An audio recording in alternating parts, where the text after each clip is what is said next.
Broadcasting from the Princeton Orthopedic Associates studios in the home of the Zach Gelb Show. This is Fox Sports 920 The Jersey. WNJE Trenton, Philadelphia.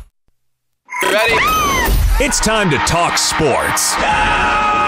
National, local, professional, completely unprofessional, high school and college. Let's take it even further off the hook. It's the Zach Gelb Show. We are rolling On Fox Sports 920 The Jersey. We are live from the Princeton Orthopedic Associates studios on Fox Sports 920 The Jersey and 920thejersey.com. Filling in for Zach Gelb on the Zach Gelb Show. I am Adrian Fedkiw.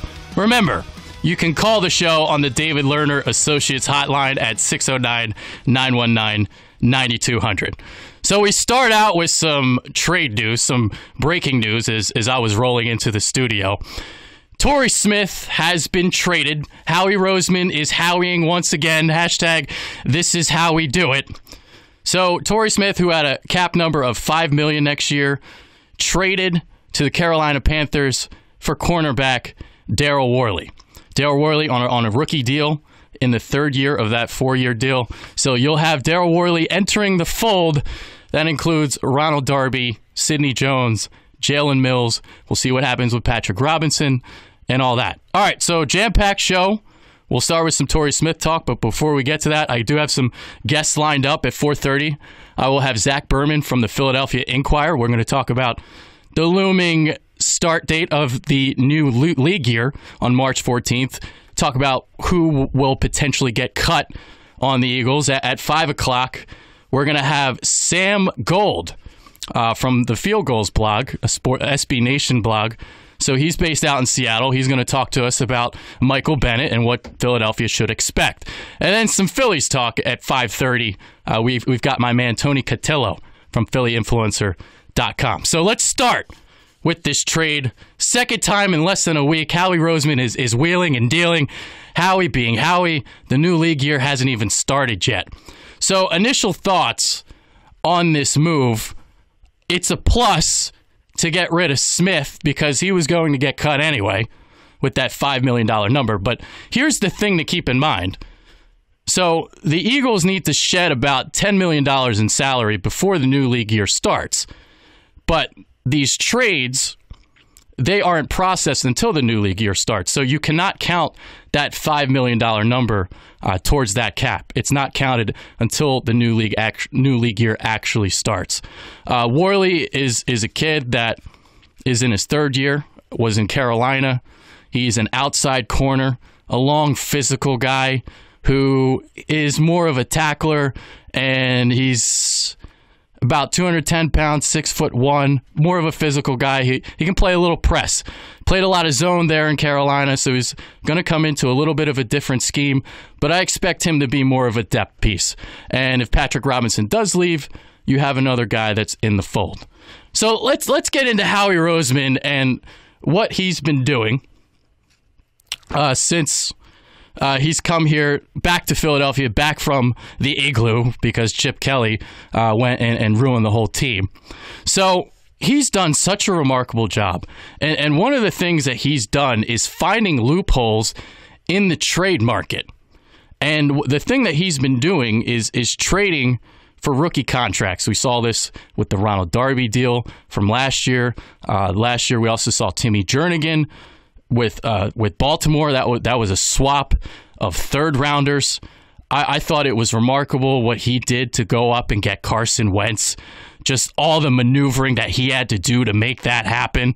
Byron Maxwell and Kiko Alonso, the suck that was here when Chip Kelly was in Philadelphia. So to be able to get rid of those guys, to be able to trade up from 13 to number 8 back in that 2016 NFL draft, and then that allowed the Eagles to obviously get Carson Wentz. So they went from number 8 to number 2 in the draft. And all Roseman had to do was send a third and a fourth in 2016, along with a first and a second for what wound up being Carson Wentz. So a great move, obviously, there. Now, we've also seen this past season, during the year, and I'll tell you what, the NFL trade deadline normally never busy. But that's starting to change. And Howie Roseman is breathing in some new life to the trade market. New England, that's another team that likes to make a lot of trades to acquire players. And we're seeing this right now with the Los Angeles Rams as well, picking up Marcus Peters and yesterday with Aqib Talib. But Howie Roseman has been doing this for a couple years now. We saw Jay Ajayi get brought in from Miami. Another great trade that Howie Roseman's been able to make. Sam Bradford sent to Minnesota for a first and a fourth. And the reason why they were able to do that, obviously, Teddy Bridgewater got hurt right before the season started. So able to get more than what you would have expected for Sam Bradford. And we're also seeing the bar set high for Nick Foles. Earlier this week, he wants more than what the Eagles got for Sam Bradford. Obviously a leverage move. They're playing hard to get. They're pretending like they don't even want to trade Nick Foles right now. Maybe they don't. But it's definitely a possibility. And if you get a nice package offered, that's something that you should expect to be made. So I would trade Nick Foles if you get the right package. All right, so on to the phone lines. We have Sean Fitzpatrick calling from St. Petersburg, Florida. How are you today, Sean? Well, you took me away from shoveling snow out of the driveway here. The weather's kind of vicious here in Florida. Doing my Jimmy Rollins thing, I guess, batting leadoff again this week on Fridays with Fedkiw now. But we'll talk some Eagles. As far as the two trades go so far, I like both of them. Yeah. I mean, you get Michael Bennett, who at his age, you put him in a rotational system where he doesn't have to play every down. That pretty much, I would say, eliminates Vinny Curry off this roster. And if you can swing a deal for him for some kind of later round pick, that's, I guess you call it addition by subtraction. And today, I mean, they got something of value for Torrey Smith. We all knew that he was a goner. So you get a kid that you can plug and play. And the counter move to this, in my opinion, is I think Darby's going. I think Darby's going to be dealt for some draft compensation. And I'm also not so sure that Patrick Robinson may be out the door either. I think they may try to hang on to him. I just wanted to get your thoughts on that. Yeah, that was the report from NJ.com last week that they might potentially bring Patrick Robinson back. And with Nigel Bradham set to enter the free agent sweepstakes, Eagles may not have enough money to re-sign Nigel Bradham. So maybe the next best thing is to bring back Patrick Robinson, a great nickel cornerback, obviously, for the Eagles last season. So you talked about the Bennett trade. Michael Bennett, I completely agree with you. He's going to be in a rotation here because last year he played about 85% of the snaps. Well, the guy who played the most snaps in Philadelphia last year along the defensive line was Brandon Graham.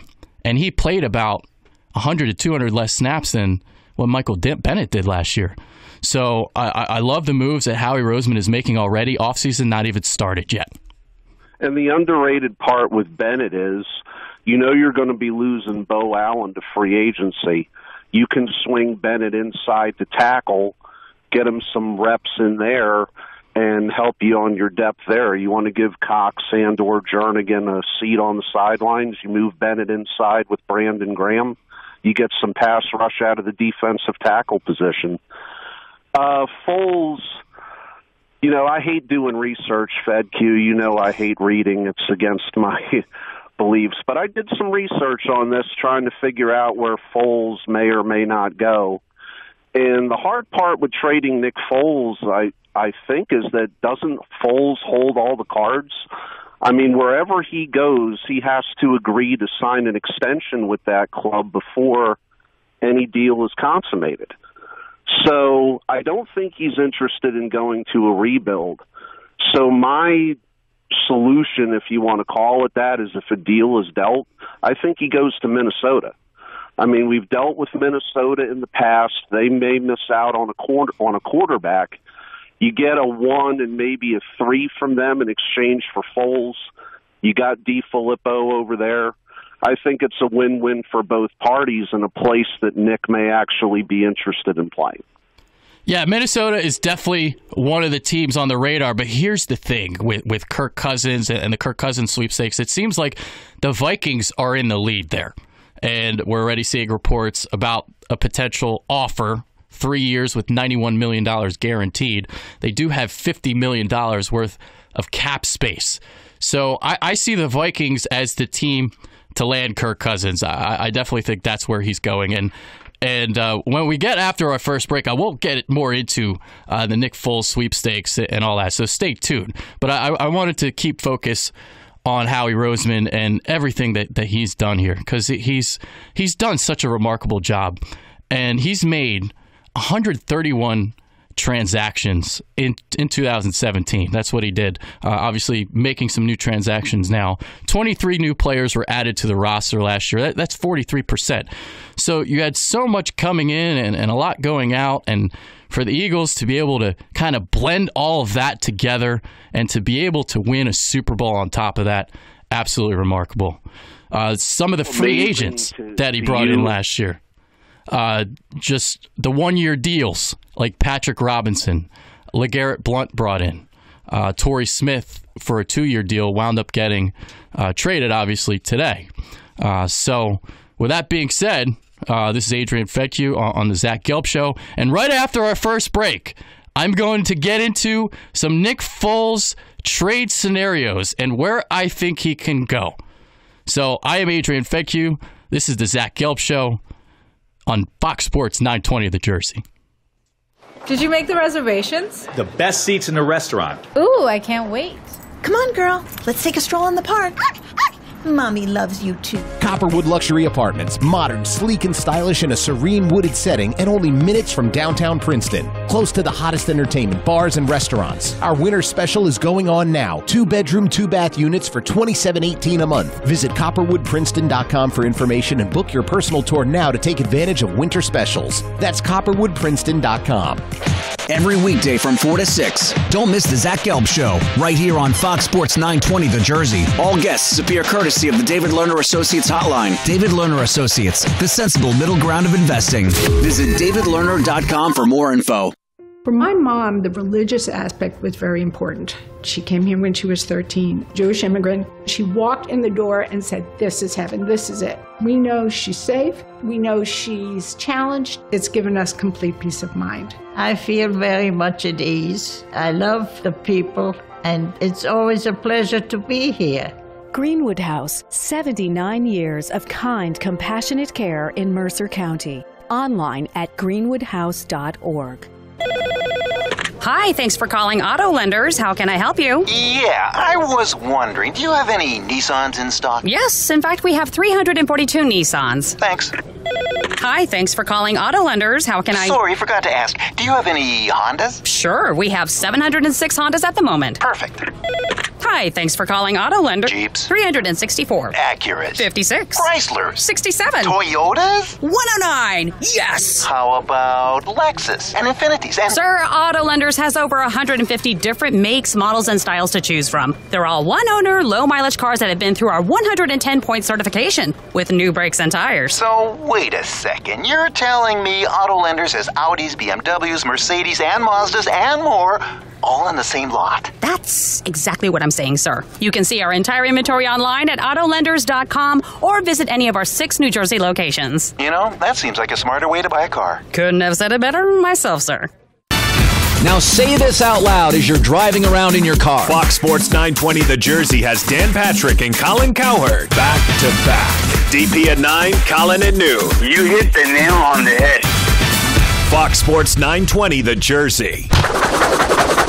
Outkick the coverage! Hey, it's Clay Travis of OutkickTheCoverage.com. I'm sure you already have a morning routine. Mine used to involve feeding children and changing diapers, but in an unfortunate twist for my wife, Ain't nobody got time for that. I no longer have time for that. I hate you. Outkick the Coverage has come to your radio every weekday morning, whether you want it or not. Weekday morning, 6 a.m. So join us when you wake up. This is 920 The Jersey.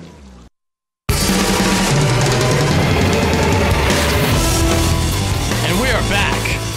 Princeton Orthopedic Associates Studios on Fox Sports 920 The Jersey and 920thejersey.com. I am Adrian Fedkiw, filling in for Zach Gelb on the Zach Gelb Show. So I want to get into the mandatory Nick Foles trade scenarios and some trade talk.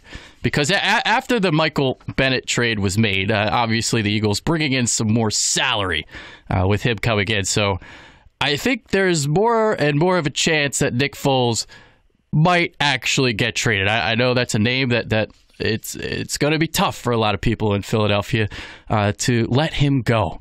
But I'm going to get into some teams and some scenarios where I can potentially see Nick Foles end up. So with that being said, let's get into some of the quarterback-needy teams, and there's a lot of them right now in the NFL landscape. I got about 8 I have written down, and some of these we're not going to see Nick Foles being traded to because, well, they're probably going to go the first-round draft pick route, especially some of these teams drafting in the top 5, top 10.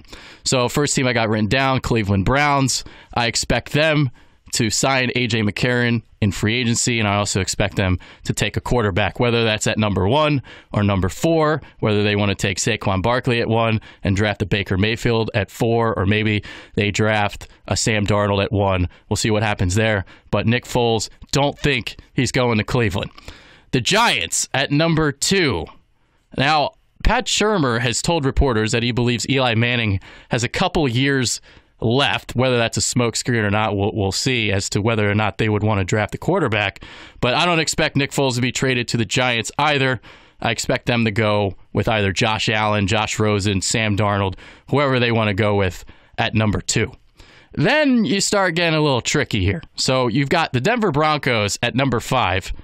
And the key for Denver is going to be, well, what does Indianapolis want to do at number 3? Because that's a squad that needs a lot of pieces. They have a lot of holes that they need to fill on that team. And I expect them to make a trade back. So if they have a trade, is Indianapolis going to trade with Denver at number 5? Will they trade with the Jets at number 6? Maybe you see a team like Miami or Arizona at 11 and 15 respectively make their way up to number 3. But I think the most realistic options there would be Denver at number 5 or the Jets at number 6. Denver is currently in the Kirk Cousins sweepstakes, and where Kirk Cousins goes is going to dictate where Nick Foles might potentially go, because he's going to be the first domino to drop in free agency. And as I explained before the break, I think Kirk Cousins is going to be in Minnesota. I think that team is ready to win right now. They were obviously just in the NFC Championship game. I think Kirk Cousins is a perfect fit there. But at the end of the day, I don't think Nick Foles is going to Denver. I think they're either going to sign Cousins. I also saw reports that they might go the Case Keenum route. But ultimately, I think they draft a quarterback as well, whether they trade up or stay at number 5. The Jets at number 6. This is another interesting team here because they are picking, number 6, but they're going to get their hands on potentially the 4th quarterback, the one that they don't get to choose, basically. So the top 4, you've got Darnold, you've got Rosen, Allen, and Baker Mayfield. So will they settle for the 4th quarterback that's left, or will they want to sign a free agent? Now, they are also in the Kirk Cousins sweepstakes, and they have the second most salary cap space of any team in the NFL, $91.7 million. Ultimately, I don't see the Jets landing Foles because I don't think the Jets are ready to win right now. And I don't think that's a good spot for Foles, who's going to be 29. So if Foles goes anywhere, I think he's going to want to, well, the team that's going to want to add Foles is a team that's going to need to win net right now. Miami at number 11. I don't think that's an option for Foles either. They have Tannehill for one more year, and they're either going to draft a quarterback at number 11, or I think they would take one eventually, whether it's in the first round or the second round. Now, the 2 teams coming up, this is where I can see possible Nick Foles destinations. Arizona at 15 and Buffalo at number 21 and number 22. So the Arizona Cardinals, I've read that Larry Fitzgerald plans on returning to the team. He's going to be 34 years old next season. So with Larry Fitzgerald back in the fold, I don't think the Cardinals are ready to rebuild yet. They're going to try to make one last run for Larry Fitzgerald. And a trade scenario that I can see here, I don't think the Eagles would get a first-round pick from Arizona, but what I envision happening potentially is a first-round swap from 32 to 15. So you'll get a swap, and then maybe you can get a second and a middle-round pick from that as well. And this could potentially lead to Leighton Vander Esch being drafted at number 15, linebacker from Boise State. Obviously, linebacker is a big need for the Eagles, and he killed the combine. He had a very, very impressive display in Indianapolis, and I don't think he's going to be there at number 32. You may have to trade up to go get him. So if you involve Foles in a potential package, you could trade Foles for, you have a swap, you get a second, and a middle-round pick. Buffalo at number 21 and 22. This was a team that was rumored to offer Foles a second-round draft choice, but obviously Howie Roseman, he turned that one down. So 21 and 22, maybe you can pry a first away because they're sitting there a little bit near towards the bottom of the first round at 21 and 22. They also have 2 picks. So maybe you can get a first and a middle-round pick. Or you could see another swap scenario here where you get a first-rounder, a second, and also, say, a fourth or a fifth. So with that being said, we've got a caller. We've got Brendan on the line from Las Vegas. Brendan, you got anything to say about some Nick Foles trade scenarios?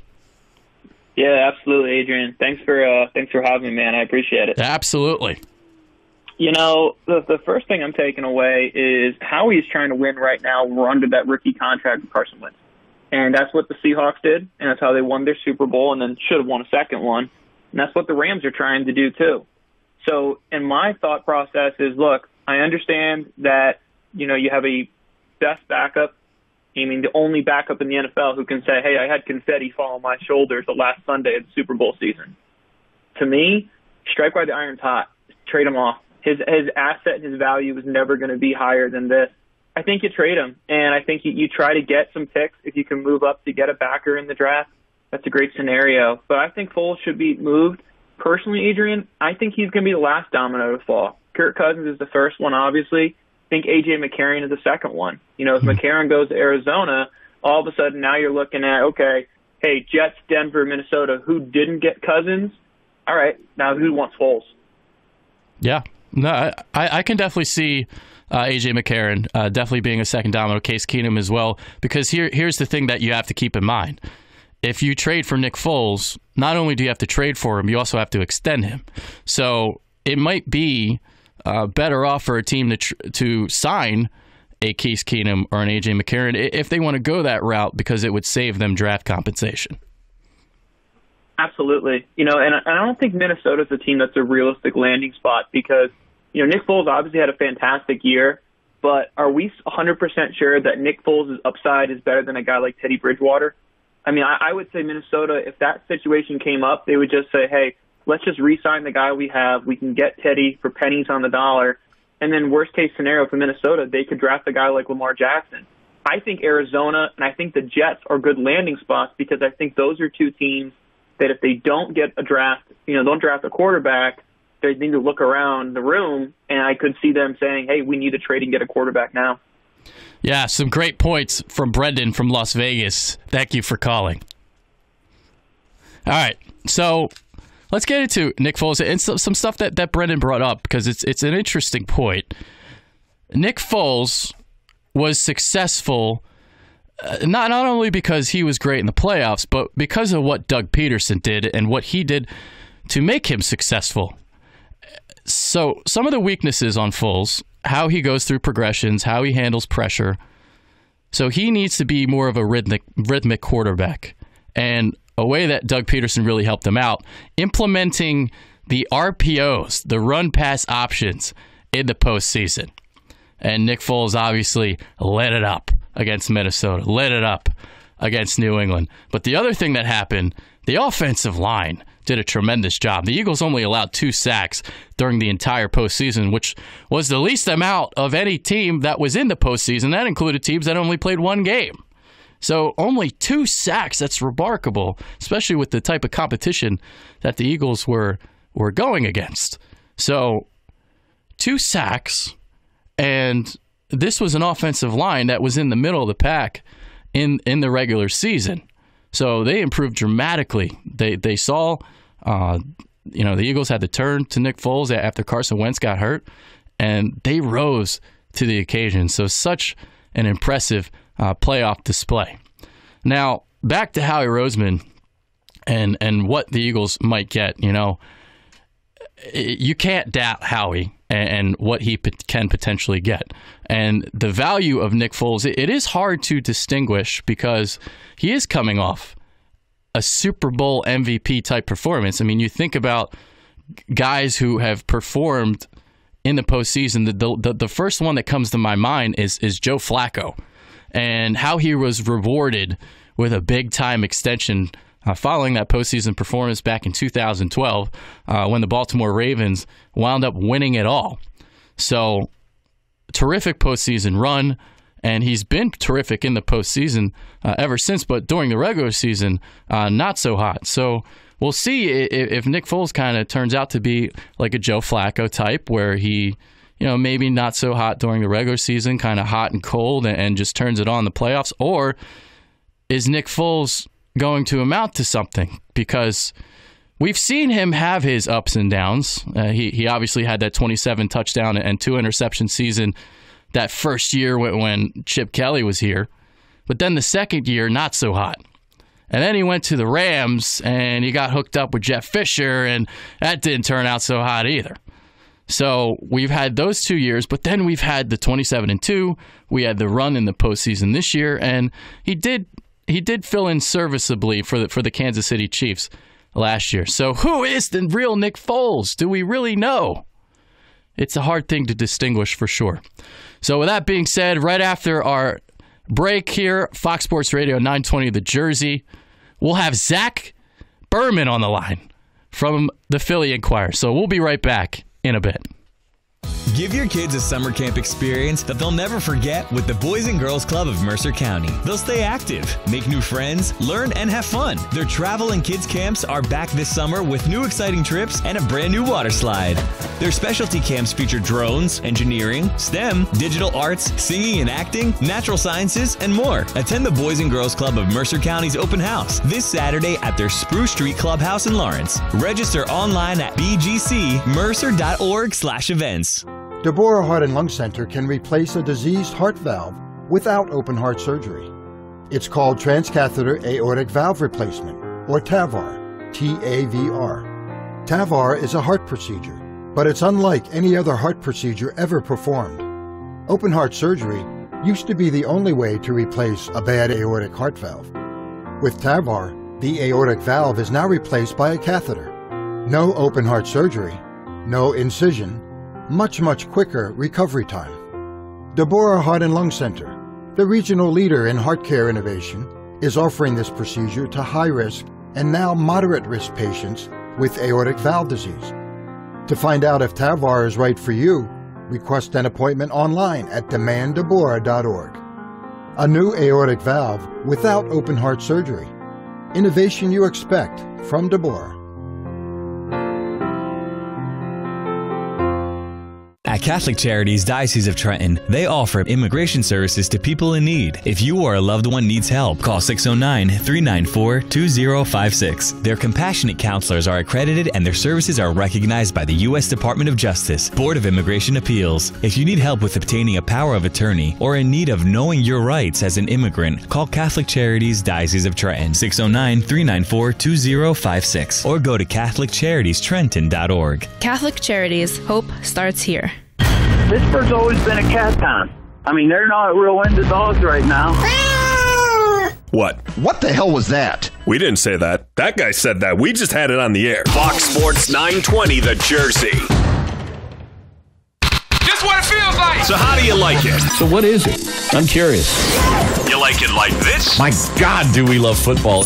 Or like this? I love the sport of baseball. And what about this? You can have a sports show without all the vicious talk. Simple human decency. Whatever it is that you like. Yeah, I like chaos. We've got it covered. Right? It's sports the way you like it. My friends, you may not know this. It's got everything you want. On Fox Sports 920, The Jersey. What's on the menu at Sports Skillet? Local and national sports talk that's always fresh, in season, and FDA approved. If it's hot, you'll find it cooking with Jeff, Jay, and Kelly. Sunday mornings, 11 a.m. on 920 a.m. The Jersey.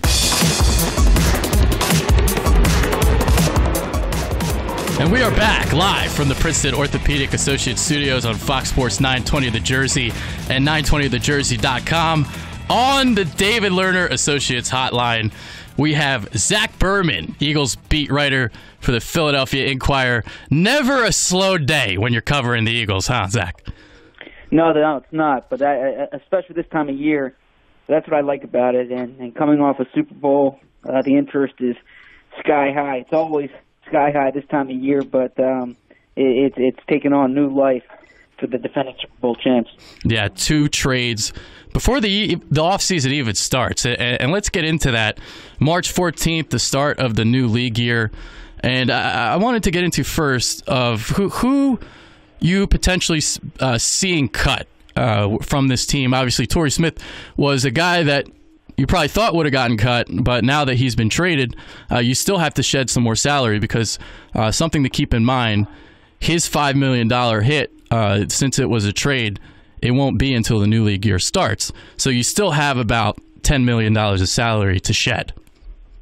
Yeah, so in terms of players being cut, obviously you need to watch closely for Vinny Curry. That could also be a trade. Now, it's not just cutting salary to become salary cap compliant.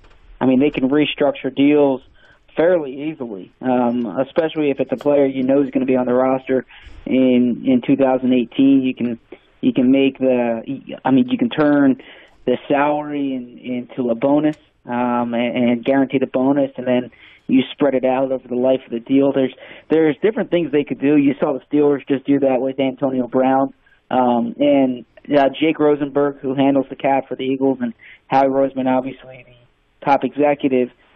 They're pretty good at this, and they've been planning for this situation for a few months now, actually going back to last year. So I would tell Eagles fans, don't be concerned about the salary cap. They're not going to have enough space to be big spenders. They won't be able to compete with the Browns or the 49ers or Bears or a team like that, but they'll be salary cap compliant, and they'll have the flexibility to make a move or two if they want to. Yeah, you brought up the restructures. Do you see any chance Brent Selleck gets a restructure, or do you think he'll be flat out cut? Sure, there's a chance for it. Now, I mean, it really depends on if he wants to be here, obviously, what his market would be elsewhere. How far down they want him to go. There's a lot of dynamics there, and when you're talking about a player's salary, especially when it could be his last contract in the NFL, it's a serious deal. It's a sensitive topic, and it's not so cut and dry that you say he's going to renegotiate, he's going to play at this number. It really depends on how far down they want him to go and what the market value is for him elsewhere.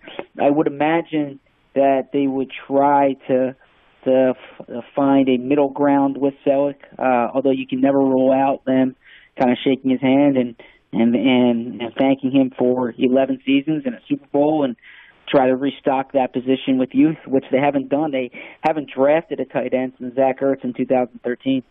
Yeah. Trey Burton, Patrick Robinson, Nigel Bradham, 3 key free agents. Do you see any of them coming back? I don't think Trey will be back. I don't think, Nigel, I think they'll try.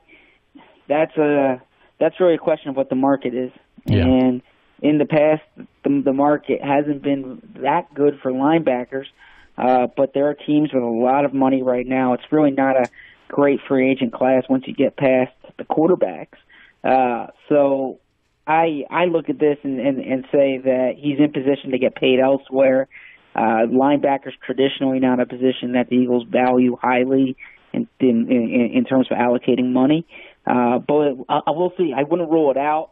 I just think when you're competing against 31 other teams, it makes it much more difficult. Nick Foles, obviously another popular name. Do you see him possibly getting traded, and is that a move that you would make if you were Howie Roseman? Yeah, so I'll answer the second part of the question first. I would trade him, and I understand the arguments against trading him, and I acknowledge the validity of those arguments. But the way I look at it is that he's your number 2 quarterback, which is a very important role in a team. But he's your number 2 quarterback who's going to be a free agent at the end of the year. And if you can get a valuable draft pick for him, then it's certainly worth exploring. Now, you need to be confident that Carson Wentz is going to be back next season playing at a high level. And, that's up to your training staff and Carson and really getting a sense of that. But if you feel comfortable with Carson, I would make the move because I believe you can get a solid backup quarterback on the open market, or perhaps if they want to invest in Nate Sudfeld's development, they can go in that direction. But they don't have a lot of draft pick resources right now. That's something they can improve their draft capital. And when you look at it too, I think you can spin it giving Foles a chance to start. He's the Super Bowl MVP. A team that would trade for him would most likely give him a new contract, one that's better than what he'd be playing for in Philadelphia. So it could be a win-win for both sides. Now, are they going to do it? It's hard to say. I think knowing Howie Roseman, he'll explore it, but you're going to have to hit a high price. Knowing Jeffrey Lurie, I know for a fact there's a big organizational emphasis on that number 2 quarterback spot, and in Nick Foles' particular, they're extraordinarily high on him. So I'm not saying for sure it's going to happen, but if I was in Howie's position, I would make the trade. Yeah, I'm in agreement with you. That's a move that I would definitely make, especially since he's in the last year of his deal. Try to get something while the iron is hot, especially coming off that playoff performance. All right, so a move that was made today, Torrey Smith for cornerback Daryl Worley of the Carolina Panthers. Do you have any info on him and what he brings to the table? Yeah, 23-year-old, started 25 games, 14 games last year, has had 2 interceptions last year, 10 pass deflections. Wasn't a perfect season. I believe he got benched against the Eagles, and he was part of a cornerback rotation there. Whenever a team gives up a 23-year-old cornerback with starting experience on his rookie deal, you have to look closely at why they're doing it. But from the Eagles' perspective, it seems like a slam dunk because Torrey Smith was not going to be on the team next year. They have that $5 million option on him, and my guess is they would have moved on from him. Torrey, so you get an intriguing piece for him, someone who has talent, has good size, 6'1", 205, as I said, young, inexpensive. It makes a lot of sense. Now, what they also have is a surplus at that position, and it's a good problem to have, but I'm very curious to see what the Eagles do at cornerback. If they end up trading a young cornerback like Ronald Darby, if they try someone like Worley at safety and see that versatility there. So there's a few options, and it's as I said, it's a good problem to have, but I don't think the Eagles are finished at defensive back right now. We are talking with Zach Berman from the Philadelphia Inquirer on Fox Sports Radio 920 The Jersey. I'm Adrian Fedkiw. So you talked about cornerback and a surplus there at the position. I saw some reports last week that the Eagles might move a cornerback. Do you see that happening? I think it could happen. And now, there are a lot of variables there. It depends what you can get. But they have depth there. And if you just think about last year when they felt they had depth at wide receiver, they traded Jordan Matthews, a player who it looked like they were not going to re-sign after the year.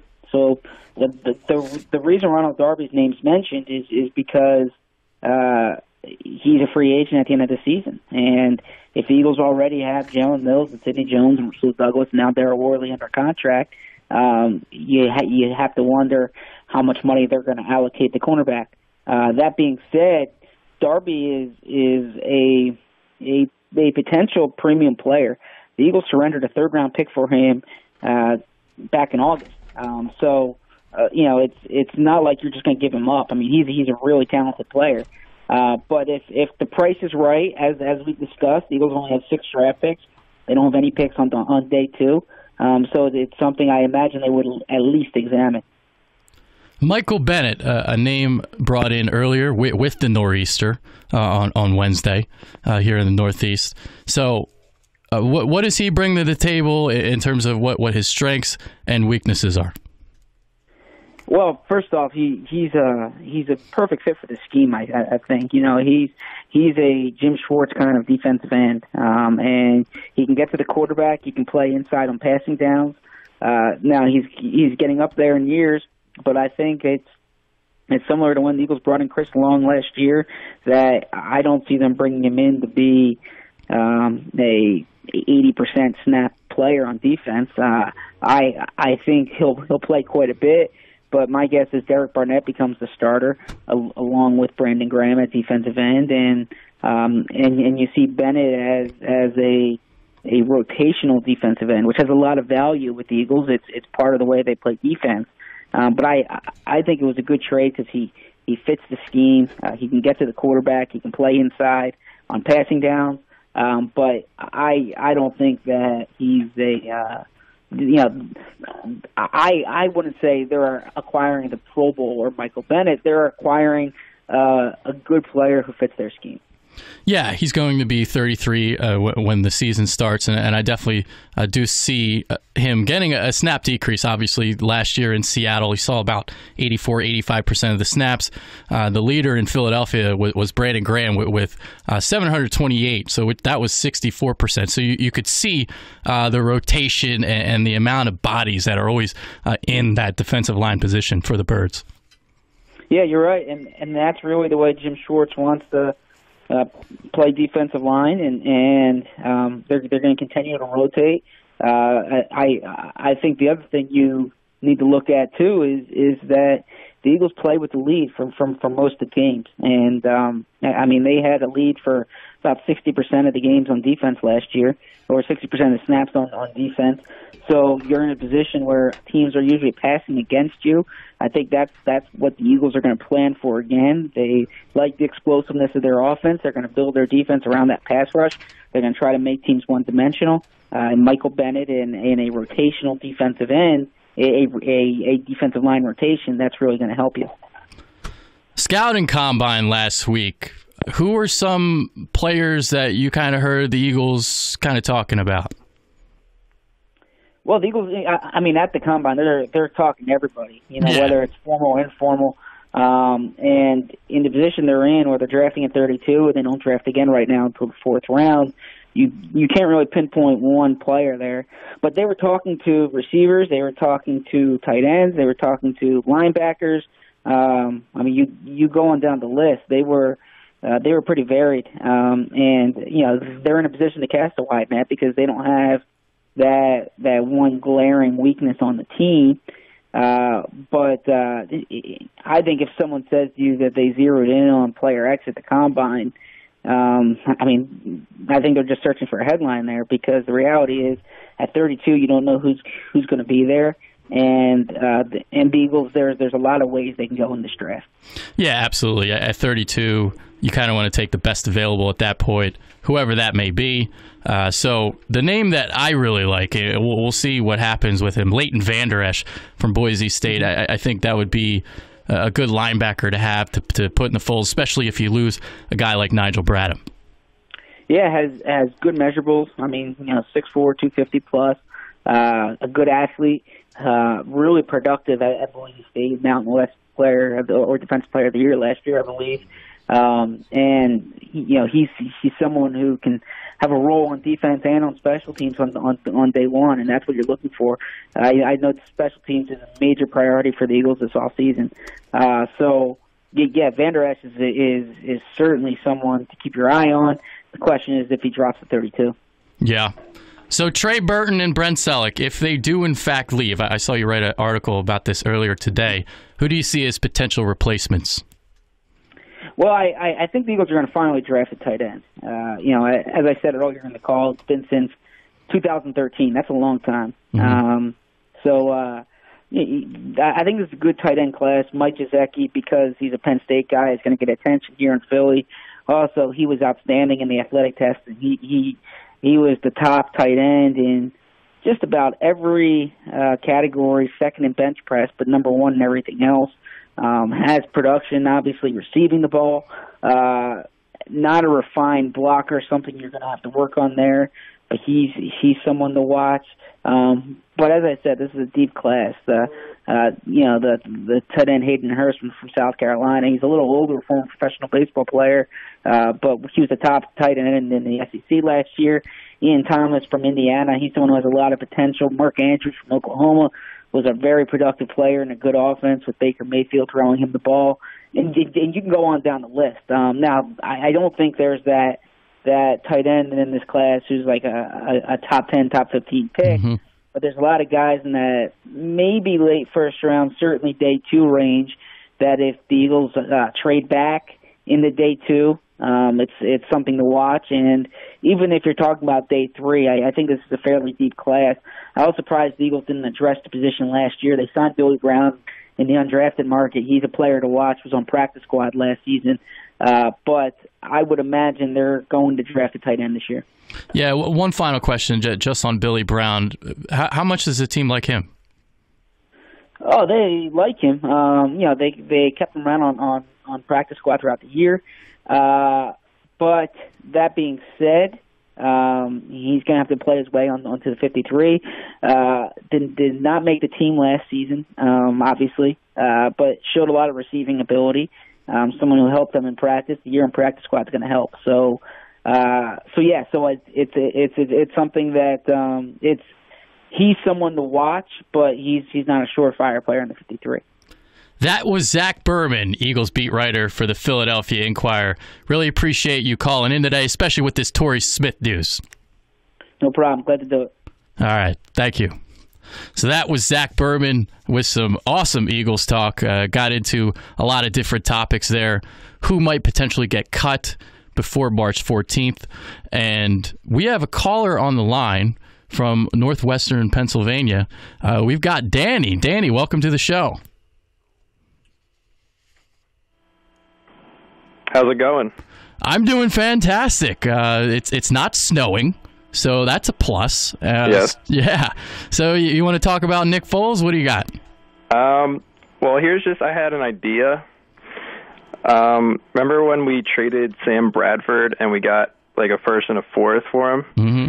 At that time, it was kind of like an emergency situation for Minnesota, and I was thinking that maybe if we waited with Nick Foles and like had him play a little bit in the season, and maybe teams who had doubts about him, it would reinsure his value, and maybe like another situation happens where a quarterback is down and maybe his value gets even higher than now. I could see that. I'll say this. So if the Eagles don't get what they're looking for prior to the draft, whether that's a first and a fourth, whatever they're looking for, and whatever they're willing to take on for Nick Foles, maybe they do wait for another scenario, just like they did a couple years ago with Sam Bradford when he did go down. And right. That's a situation I can see, but that's as long as there's not a bidding war. If the action isn't very hot for Nick Foles, I can see them hanging on if that kind of happens. Right. I mean, well, obviously, if you get a really good offer now, you got to take it because you got to strike while the iron's hot. But maybe if we don't get that deal, maybe. Yeah. No, definitely, for sure. So, Danny, thanks for the call. That's Danny from northwestern Pennsylvania. I appreciate you calling the line. So, he brought up that point. I can see that happening, but again, only if the situation amounts itself where somebody does get hurt prior to the season, because that's what we saw with Minnesota and what happened with Teddy Bridgewater and the horrific knee injury. And the Vikings were a team that had a defense set to potentially make some noise in the playoffs. So they went out and they got Sam Bradford.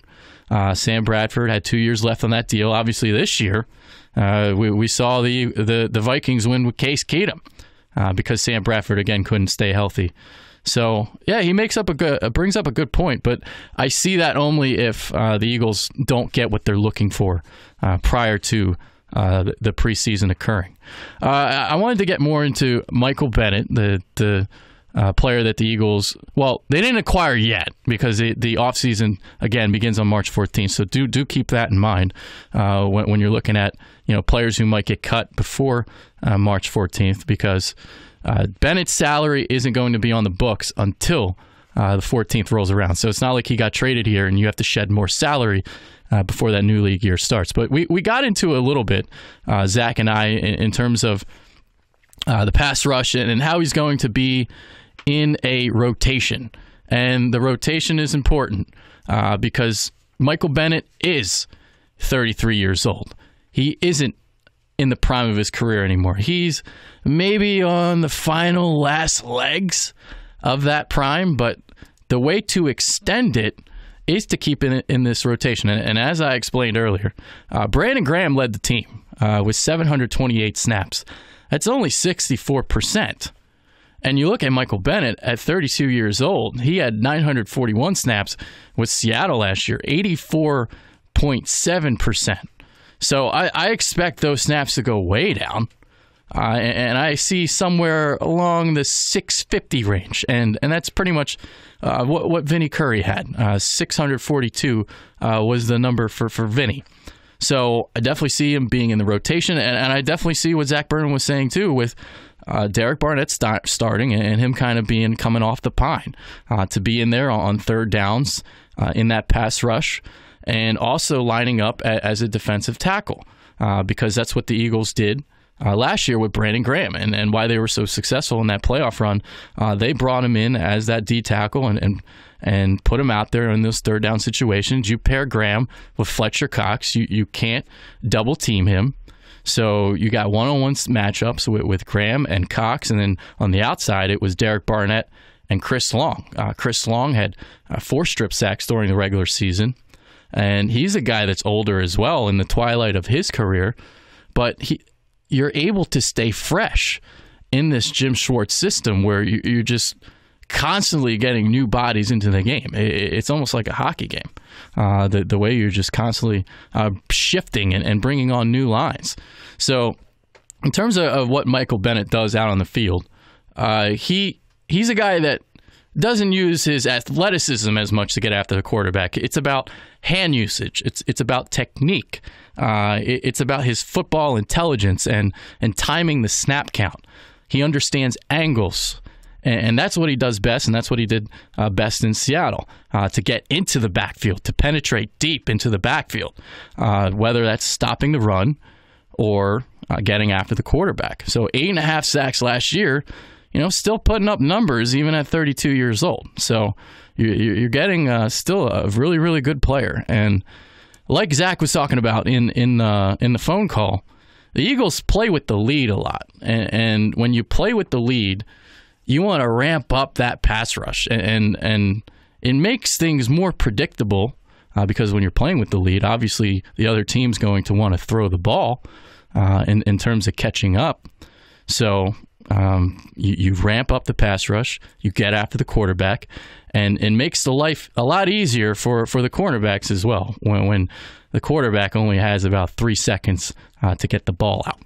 So that's some of my thoughts on Michael Bennett, and we will have Sam Gold from a Seattle perspective coming on at about 5 o'clock. So that'll be after our next break. But before we get there, still some more news to get into, and so linebacker options for the Eagles for next season if they can't bring back Nigel Bradham. And it would hurt if Nigel Bradham can't come back, because depth is scarce at the position, Michael Kendricks. and you have Jordan Hicks. But the problem with Jordan Hicks is he's injury prone. He's always getting hurt, seemingly. So besides those two, and if Bradham is gone, there's not much. So what are the Eagles going to do? Now, I can see Leighton Vander Esch potentially being an option in the draft, but I see a name potentially in Derek Johnson, potentially. And here's why I say that. I think the Eagles would have to sign somebody on the cheap.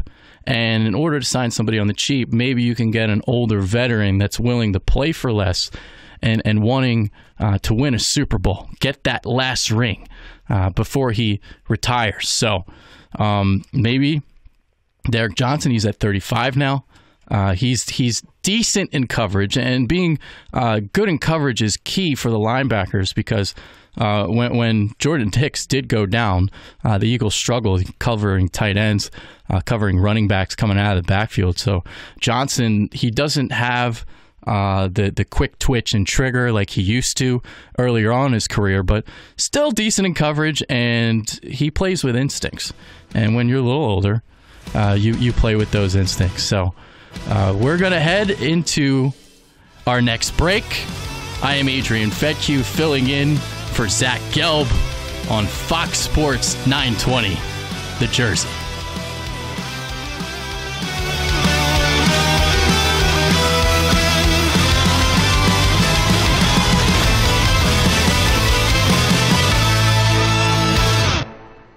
Shop. Who doesn't love to shop? But today, that has become one of those dreaded four-letter words. Hi, I'm George Parenti, the lead dog at the Dogs and Cats Rules stores. Call me old-fashioned, but my goal is to make your shopping experience my number one priority. Let's start at the beginning on what makes Dogs and Cats Rule different. We're a family-owned food and pet supply store carrying only natural, raw, and organic diets, unique chew and interactive toys, collards, leads, and fashionable accessories. We believe in premium foods and treats, where the ingredient panel is as easy to read as the food is to digest. Holistic remedies and homeopathic supplements, as well as our well-educated staff, can guide you through any questions or dilemmas you may have for your pets. Dogs and Cats Rule now has 5 very convenient locations in Princeton and Pennington, New Jersey, and of course in Pennsylvania, Newtown, Maple Glen, and our newest location, Doylestown. If we can't convince you that our in-store experience is simply the best, you can now shop online at dogsandcatsrule.pet. In-store or online, Dogs and Cats Rule will always be the next generation of all-natural pet foods and supplies. Give your kids a summer camp experience that they'll never forget with the Boys and Girls Club of Mercer County. They'll stay active, make new friends, learn, and have fun. Their travel and kids camps are back this summer with new exciting trips and a brand new water slide. Their specialty camps feature drones, engineering, STEM, digital arts, singing and acting, natural sciences, and more. Attend the Boys and Girls Club of Mercer County's open house this Saturday at their Spruce Street Clubhouse in Lawrence. Register online at bgcmercer.org/events. Restrictions apply. See store for complete details. You're approved. You're approved. Fairless Motors specializes in getting you the perfect deal with zero down and payments as low as $99 a month. Simple. Just sign and drive. They even have a special bankruptcy program to help rebuild credit. Fairless Motors can help. Unlike larger corporate dealerships, prices are negotiable. So go make a deal. Fairless Motors. High quality pre-owned cars at a great price. 435 Lincoln Highway, Fairless Hills. 24/7 hassle-free credit approval online at fairlessmotors.com. Every weeknight on 920 The Jersey, you get high-energy, fast-paced talk with JT the Brick. Raw, aggressive, in-your-face sports talk. JT the Brick. Weeknights, 8 till 11. Right here on Fox Sports 920 The Jersey. Every day, I wake up at 5 a.m. to give Dad his medicine. Every day, I wake up at 5 a.m. to give Dad his medicine. At 6 a.m., I make his breakfast. Every day, I wake up at 5 a.m. to give Dad his medicine. At 6 a.m., I make his breakfast. At 7 a.m., I shower. Every day, I wake up at 5 a.m. to give Dad his medicine. At 6 a.m., I make his breakfast. At 7 a.m., I shower. I start laundry at 8. At 10, we go for a walk. Every day, I wake up at 5 a.m. For those dealing with the daily struggles of caring for a loved one, we hear you. That's why AARP created a community with experts and other caregivers for advice, tips, and support. Together, let's help each other better care for ourselves and the ones we love. Visit aarp.org/caregiving. A public service announcement brought to you by AARP and the Ad Council. Here's our daily reminder that the Eagles won the Super Bowl. The Eagles have beaten the New England Patriots 41-33 in Super Bowl 52. We talk Eagles right here on Fox Sports 920, The Jersey. You ever sit back and think, man, those guys at Fox are having fun? Crazy for fun. Ooh, this is good. Yeah, we are. From our jokes. What do you call a singing laptop? A Dell. To the topics that make you go, what the? Are you kidding me? The fun we have is all for you. Fun. On Fox Sports 920, The Jersey. Broadcasting from the Princeton Orthopedic Associates Studios in the home of the Zach Gelb Show. This is Fox Sports 920, The Jersey. WNJE, Trenton, Philadelphia. Ready? It's time to talk sports. National, local, professional, completely unprofessional, high school and college. Let's take it even further off the hook. It's the Zach Gelb Show. We are rolling on Fox Sports 920, The Jersey. We are back live from the Princeton Orthopedic Associates Studios on Fox Sports 920 The Jersey and 920thejersey.com. I am Adrian Fedkiw filling in for Zach Gelb on the Zach Gelb Show. And on the David Lerner Associates hotline, we've got Sam Gold from SB Nation's Field Goals blog. You can check out his work at fieldgoals.com. That is FIELDGULLS.com. He covers the Seattle Seahawks. So we are going to get the Michael Bennett perspective from the Seattle side. And Sam, welcome on to the show. Thanks for having me, Adrian. Absolutely. So let's get into Bennett very immediately, obviously, and tell us about what he brings to the table.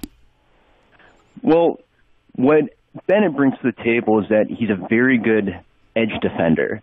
According to Pro Football Focus, he lined up three quarters of his snaps as an edge defender, and then 1 quarter as an inside defensive tackle as well. So he brings a versatility, and he brings a veteran presence that he basically knows what's going on the defensive line, and he's a really good pass rusher, and he's an even better run stopper. And essentially in Seattle, his role was kind of defined by down and distance. So essentially what happened was that on early downs, he was their edge defender on the left side typically, and then on third downs and other pass rush situations, he usually slid inside as one of their defensive tackles. And I believe it was Brandon Graham that did that in the Super Bowl. Yeah. And so he could definitely do that, and he can rush from that interior 3-tech spot as well. And so the big thing for me is that of what the Seattle just lost was that they lost somebody that can make plays. He had 10 sacks this season and 70 total pressures, which are hurries, hits, and sacks combined. And then he also had an above-average run-stop percentage as well. So it was, even though this year was considered a down year by many, he was still extremely good. Yeah, that was kind of my next question. Some in the Seahawks community thought he kind of had a down year, but when you kind of watch the tape, I didn't really feel that. I think it's comparative because the year before he was even better. Yeah. And that's the thing was that he was arguably a top 5 edge defender if you include run stopping ability and pass rush kind of combined. But I would say this year he's probably more in that 10 to 15 rank, which is still amazing. It's just he was just so good last year that you're kind of comparing that to that. So we kind of talked about some of the strengths he has. What are some weaknesses in Bennett's game? I would say that if you're looking at him as a pure pass rusher, he's not a speed guy. He's not a fast guy. What he does is that he sets up his pass rushes by kind of combining multiple moves. He'll use a speed rush and turn that into a power conversion in order to use a bull rush or collapse the pocket. And then he has a variety of kind of inside moves like a club swim and a club rip to get past an offensive lineman. But if you kind of compare him, he's not a pure edge rusher. He's not ever going to blow you away in terms of being a Von Miller or that type of edge rusher. And the other thing is that when he loses, and this is the thing that a lot of people were kind of asking about, is that when he loses, it's because he takes too many steps setting up his pass rush. So anytime, if you're watching him on screen and you count 3 or 4 steps, anything beyond that point of when he makes contact with an offensive lineman, it's too late. He'll never win taking that many steps. He's going to be 33 when the season starts. Do you see that age being a concern at all? I don't. I still think he's playing at a top-tier level, and I think he has at least 2 or so good seasons left. And the good news is that that's the end of his contract. So it's not that you after 2 years the contract's over, so you don't have to worry about cutting him or worrying about the dead cap past that. Yeah, this is Sam Gold. Speaking with Sam Gold on the David Lerner Associates Hotline, I'm Adrian Fedkiw filling in for Zach Gelb, obviously from SB Nation's Field Goals blog. So some of the concerns that I've read about, some of his off-the-field kind of antics, do you see that being a concern at all in Philly? It's a really good question, and it's hard to say as an outsider, not being privy to some of that, talking to the coaches or anything like that. I would say the distractions were definitely noted by multiple people. It wasn't just like rumblings from one person. It was noted around, and I can see that being a potential issue. But if he has a strong locker room presence and while the Eagles are winning, I don't see it as being an issue. I think the issue this year was that it was when the defense played well. Like for the Seahawks, it was when the defense played well, the offense was awful, and it was very contradicting. Whereas if he's with a good offensive team like the Eagles are, then I think he'll be more willing to fire on all cylinders. So the trade here was Eagles traded a 5th to Seattle for Bennett and a 7th. Why would Seattle make this move? From my perspective, I think the main motivation was cap space. Seattle's realizing that they need to start moving some of their older players, and they have to make room either for re-signing younger players or be keeping their offense intact with Jimmy Graham and Paul Richardson both becoming unrestricted free agents this year. And also, there's rumblings that they're talking about wanting to sign some offensive line talent in free agency. So you have a guy like Andrew Norwell or Justin Pugh possibly, and they're going to command top dollar. So this move for them clears $5 million in dead cap space for next year, first 2019 season, and another $19 million for the following 2 years. So it helps them a lot in terms of future growth.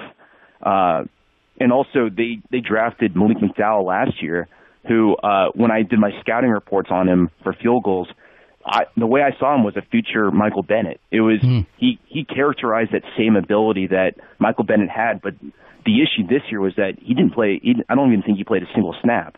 He got injured during off season where he was on an ATV accident, and then so some are saying that he might just be a total bust, but obviously they know more than us.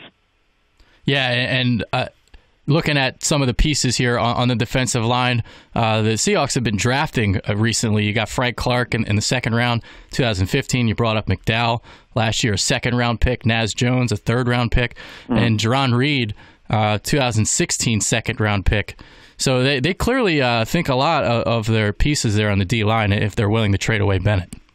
Exactly, and that's the thing is that they also had Cliff Averill also, who had the neck injury, and in my opinion, he's probably going to be a cap casualty as well, just because I think he's owed something like $11 million, and unfortunately if they cut him, I think they'll get the full thing. And it's unfortunate for Cliff because he's a great guy, but so I think they've gotten younger on the defensive line, and they've found enough alternates where even if they take a slight step back in terms of their defensive line ability, they still have a great linebacking core, and I would say most of their secondary is still intact. We are speaking with Sam Gold of SB Nation's Field Goals blog. That's fieldgoals.com. So next question, let's get into Marcus Johnson a little bit. He's kind of a speed demon. So you guys are going to get a deep threat. Maybe that takes place for Paul Richardson. Do you see him leaving? That's a really good question, and that's something that on fieldgoals.com I did an article about if Marcus Johnson would be his replacement. It's the thing is that with Marcus Johnson, he only played 125 total snaps last year, and he only had 6 receptions for 45 yards. So it's kind of difficult to, and a little bit premature to say that he would be able to directly replace him. In my opinion, what Seattle just got from this trade was they cleared some cap space, and they got a player that obviously the Eagles think highly of because they kept him on their team, on their 53-man roster this year. And so basically he's more of that developmental player that maybe he could turn into that vertical threat. And in addition to that, the Seahawks just, when they fired their offensive coordinator, Daryl Bevell, they hired Brian Schottenheimer, and Schottenheimer is known for a vertical speed offense. He's known for sending 3 or 4 receivers consistently down the field and stretching the defense, and that's something that Marcus Johnson can do. So it could just be as simple as they can send Marcus Johnson down the field, and they can also re-sign Paul Richardson if they can get a reasonable contract in place. Yeah, and here's what I can tell you from the Philadelphia perspective. Johnson was definitely a guy that the Eagles definitely liked. They spoke very highly of him, and got some snaps during the regular season, but not as many as you would like to do a kind of a film breakdown on him. So you really don't know what you're getting, but I can tell you that the Eagles did think highly of him. Mm-hmm. So I guess my question for you is, why do you think they're trying to get rid of Vinny Curry? Yeah, well, the thing is the Eagles are $10 million in the red in terms of salary cap space, and they got to get rid of some salary. So not that they want to get rid of him, but he's going to be an $11 million cap hit. You'd save $5 million if you cut him. Unfortunately, there's a $6 million dead money value there, but you do save $5 million, and they've got to clear $10 million before the new league year starts on March 14th. So that's the reasoning behind that. Okay, yeah. Makes sense. Yeah. So other news in Seattle today, Richard Sherman going to get released. What are your thoughts on that? It's going to be a weird day seeing Richard Sherman in another uniform. I think the main thing with Sherman was that he was playing at such a high level until he got injured. But I believe that he didn't even pass the recent physical for his Achilles. Mm. So he could be healthy in 6 months. But with Achilles injuries, it always makes me nervous, especially with a skill position like the cornerback position, where you kind of rely on that twist and turn and sprint ability. And the Achilles is just one of those nasty injuries that you're just not sure.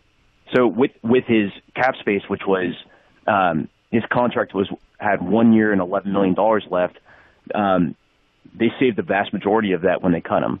So I mean, again, as I said before, that helped them open up space for a guy like Andrew Norwell, and I think there's a good chance they're going to be drafting a cornerback pretty early in this year's draft. I think a lot of signs kind of point to that. Yeah, I'm in agreement with you there in terms of the Achilles injuries. A lot of times you'll see athletes not get back to 100% for even 2 years after the injury occurs. So, and he's already 29. Yeah, it's devastating for a cornerback. This is Sam Gold of thefieldgoals.com, SB Nation's blog. So do you see this as they're rebuilding, kind of retooling? What's going on there in Seattle? I would say there's definitely some reshaping. I guess if you can look at this on a unit-by-unit basis, and the way I kind of saw it was that the defense, I guess beyond losing Sherman, which is obviously a big blow, They still have Shaquille Griffin, who played pretty well as a rookie. Justin Coleman was that random up and coming cornerback. All signs kind of point right now to Earl Thomas still being there and Cam Chancellor being there. So the safeties and even the linebackers with KJ Wright and Bobby Wagner. I mean, they're going to be great. It's just kind of the defensive line rotation where getting significant pass rush, which will be harder to do without Michael Bennett and Cliff Averill. But in general speaking, Ken Norton, who they signed as a defensive coordinator this year, he's worked with basically Pete Carroll for his entire career, and I can see him just keeping the same defense active. So I don't see any major changes in that respect. But on an offensive side, there's definitely going to be some reshaping in terms of maybe some offensive line additions. Jimmy Graham's a free agent, Paul Richardson's a free agent, as we said, and just generally the offense is just going to look kind of different. I would say I don't think it's a rebuild in the traditional, tear them all down and bring them back up, because they still have a lot of veteran presence, and they're still relatively older, and like with all those players. I do think it's just going to be. I think it's going to be a slightly different team in terms of what they're emphasizing.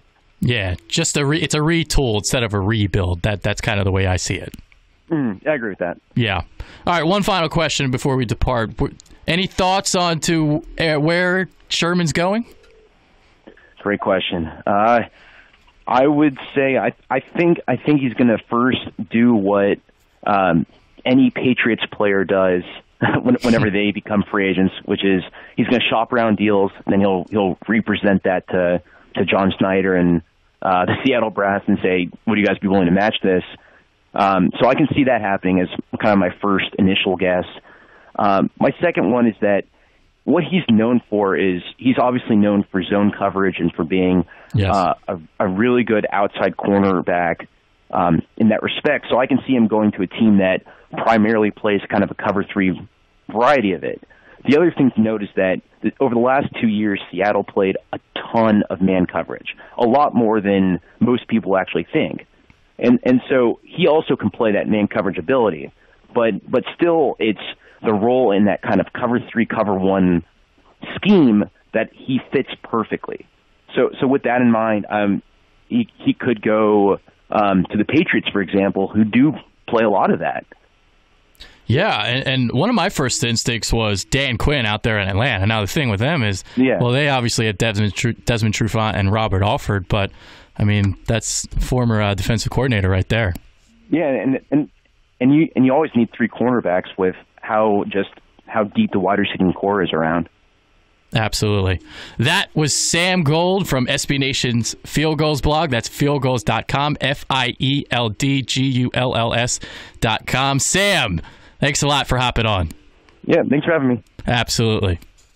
All right, so obviously the news came out today. Richard Sherman released from Seattle, so it'll be interesting to see where he goes. With that being said, I'm Adrian Fedkiw. This is Fox Sports Radio 920 The Jersey. He was diagnosed with stage 4 lung cancer, and this is where our story with Greenwood House starts. Right from the beginning, they said, no problem, don't worry, we are taking over, and they did. You need empathy. You need somebody who understands what you're going through. Greenwood House saved my life and life of my children. Greenwood House, 79 years of kind, compassionate care in Mercer County. Online at greenwoodhouse.org. Every weekday from 4 to 6. Don't miss the Zach Gelb Show, right here on Fox Sports 920 The Jersey. All guests appear courtesy of the David Lerner Associates Hotline. David Lerner Associates, the sensible middle ground of investing. Visit davidlerner.com for more info. Aaron Boone, Gabe Kapler, and Mickey Callaway are all new to managing. Will the Yankees meet their high expectations? How will the Phillies and Mets perform? Will the Astros repeat as champions? Well, we can't make any guarantees on those questions, but we can guarantee you extensive baseball coverage. All year long, from pitchers and catchers to the final out of the World Series. Right here on Fox Sports 920 The Jersey and 920thejersey.com. Hey, there's my son. You've been in your room all morning. Hey, Dad. Matt, what's wrong with your voice? There is nothing wrong with my voice. Oh, well, it's just sort of. I have been playing my video games and electronic games for so many hours. Uh-huh. Well, it sounds like it might be time for you to take a break, or... Hello, Dad. Susan? I have been watching TV and text messaging all morning. Yay, electronics. Yay, yay, yay. Guys, I think it's about time to get in the car and take a little trip. Maybe see some trees, some green things. What are these green things you speak of? This weekend, unplug. Take your family to the forest. There's nothing in the world like experiencing nature firsthand. trees, past bluebirds, streams, getting closer to nature can get you closer to your family. To find the forest nearest you, go to discovertheforest.org. Brought to you by the U.S. Forest Service and the Ad Council. Outkick the coverage! Hey, it's Clay Travis of OutkickTheCoverage.com. I'm sure you already have a morning routine. Mine used to involve feeding children and changing diapers, but in an unfortunate twist for my wife, ain't nobody got time for that. I no longer have time for that. I hate you. Outkick the Coverage has come to your radio every weekday morning, whether you want it or not. Weekday morning, 6 a.m. So join us when you wake up. This is 920 The Jersey. Get empowered. Join John Harmon, President and CEO of the African American Chamber of Commerce of New Jersey, every Monday evening at 6. Empowering entrepreneurs in the local community. The Empowerment Hour on 920 The Jersey.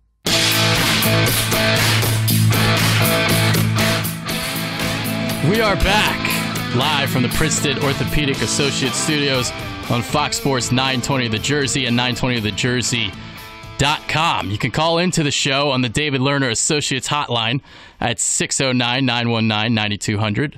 I am Adrian Fedkiw, filling in for Zach Gelb on the Zach Gelb Show.